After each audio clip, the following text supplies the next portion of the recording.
నిన్న కాంగ్రెస్ పార్టీ ఢిల్లీలో పెట్టినటువంటి ధర్నా ఒకటి సోనియా కుటుంబాన్ని పొగడడం కోసం, నరేంద్ర మోడీ గారిని విమర్శించడం కోసమే తప్ప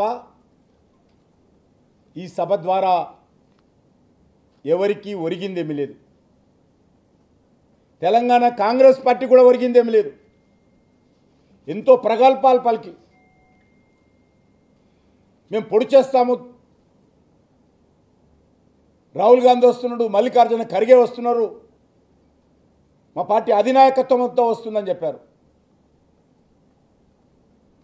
చివరికి ఢిల్లీలో కూడా కాంగ్రెస్ పార్టీకి దిక్కు లేకుండా రేవంత్ రెడ్డి ఎడాపడా మాట్లాడడానికి మాత్రమే నిన్నటి ధర్నా పరిమితమైందని మనం వేస్తా ఉన్నాం. నిన్న 31 నిమిషాల ఉపన్యాసంలో రేవంత్ రెడ్డి సోనియా కుటుంబాన్ని పొగడడం కోసం, నరేంద్ర మోడీ గారిని తిట్టడం కోసం మాత్రమే పరిమితమైంది. న్యాయబద్ధంగా చట్టబద్ధంగా న్యాయ నిపుణులతో మాట్లాడి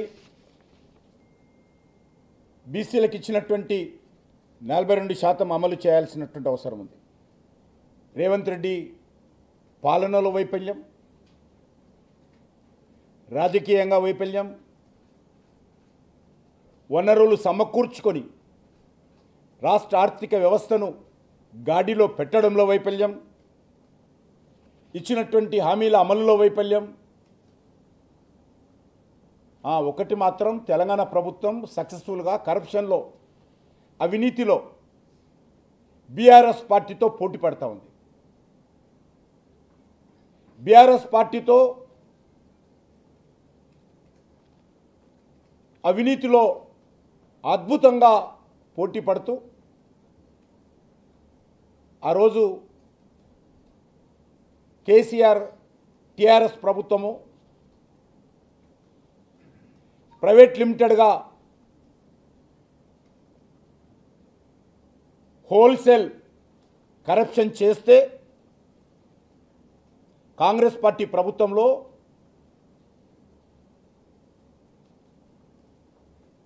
రిటైల్గా ఈరోజు అవినీతి కుంభకోణాలకు పాల్పడుతూ ఉన్నారు.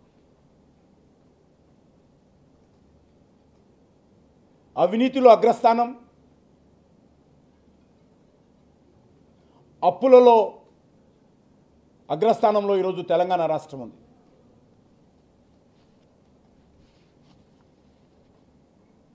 నేను ఒకటే అడుగుతా ఉన్నాను, గతంలో తెలంగాణ రాష్ట్రంలో స్థానిక సంస్థల ఎన్నికల్లో 34% రిజర్వేషన్ అమలు జరిగింది. దాన్ని టీఆర్ఎస్ కేసీఆర్ గారు 27% తగ్గించాడు. ఆయన కూడా 12% ముస్లిం రిజర్వేషన్ ఇవ్వడం కోసం అనేక రకాల కుట్రలు కుతంత్రాలు చేశాడు. మజ్లిస్ పార్టీ కనుసైగల్లో ఆ రోజు బీసీలకు సంబంధించినటువంటి రిజర్వేషన్లో 12% మజ్లిస్ పార్టీ ఆదేశాలతో ముస్లింలకు ఇవ్వడం కోసం ప్రయత్నం చేశాడు. ఈరోజు రేవంత్ రెడ్డి గారు, కాంగ్రెస్ పార్టీ, రాహుల్ గాంధీ కూడా 34% గతంలో ఉన్నటువంటి రిజర్వేషను ఈరోజు జబ్బలు చరుచుకుంటూ జంతర్ మంతర్లో గోల వేస్తూ 34% రిజర్వేషన్ 32%కి స్థానిక సంస్థల ఎన్నికల్లో కుదించేటువంటి ప్రయత్నం చేస్తున్నారు. బీసీ జనాభా ప్రాతిపదికన 42% ఇవ్వాల్సినటువంటి రిజర్వేషన్ ఆ రకంగా చూసినట్టయితే ఇంకా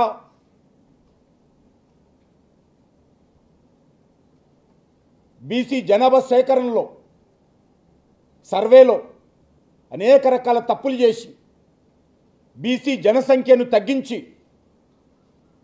42% అని చెప్పి 42% రిజర్వేషన్ ఇస్తూ 46% జనాభా ఉంటే 42% రిజర్వేషన్ ఇస్తూ దాంట్లో 10% ముస్లింలను కలిపి ఎవరిని మోసం చేయాలనుకుంటున్నారో రాహుల్ గాంధీ చెప్పాల్సినటువంటి అవసరం ఉంది. ఇది దేశానికి ఆదర్శమా?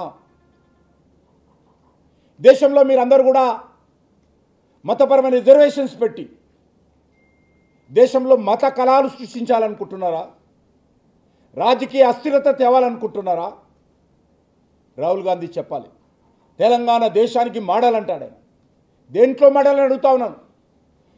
10% ముస్లిం రిజర్వేషన్ ఇచ్చి బీసీలకు వెన్నుపోటు పడడంలో, బీసీ సామాజిక వర్గాన్ని మెడలు కోయడంలో తెలంగాణ మోడల్ అని చెప్పి అడుగుతా ఉన్నాను. దేంట్లో మెడలో చెప్పాల్సింది రాహుల్ గాంధీ. నేను ఒకటే అడుగుతా ఉన్నాను. జిహెచ్ఎంసీ ఎన్నికల్లో తాజా ఉదాహరణ ఇప్పుడు కూడా ఉన్నది. ఇప్పుడు ఉన్నటువంటి కార్పొరేటర్స్లో గత ఎన్నికల్లో 50 సీట్లు రిజర్వ్ చేస్తే ఆ 50 బీసీ సీట్లలో, బీసీ రిజర్వ్ సీట్లలో 31 మంది నాన్ బీసీలు గెలిచారు. రేవంత్ రెడ్డి, కేసీఆర్, రాహుల్ గాంధీ ఏ మోకం పట్టుకొని ఈరోజు బీసీలకు చెప్తారో సవాల్ చేస్తూ ఉన్నాను. హైదరాబాద్లో బీసీలకు కేటాయించినటువంటి 50 సీట్లలో 31 మంది నాన్ బీసీలు గెలిచారు.